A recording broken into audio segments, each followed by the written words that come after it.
Mauaji ya polisi yatikisa Arusha.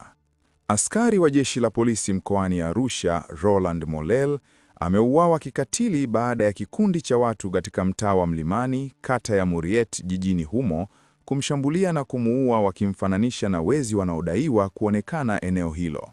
Mollel anakuwa askari wa pili kuuawa kwa taharuki za kufananishwa na mwizi baada ya tukio jingine kama hilo la mauaji ya askari polisi Omari Mnandi, 30, mkazi wa jijini Arusha, kutokea usiku wa Oktoba 11, 2025 baada ya kupigwa na kitu kizito kichwani katika baa moja iliyopo maeneo ya Kaloleni.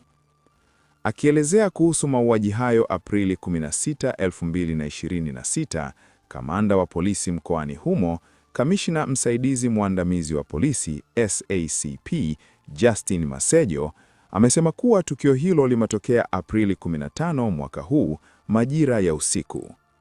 Masejo amesema hadi sasa jeshi hilo linawashikilia watu 6 kwa tuhuma hizo za mauaji ya askari polisi huyo ambaye alikuwa ni mkazi wa Arusha. Kwa mujibu wa Masejo, askari huyo akiwa anaendelea na shughuli zake binafsi baada ya kazi, kulitokea taharuki iliyotokana na kusambaa maneno ya kundi la watu wakidai katika eneo lao kuna wezi wameonekana.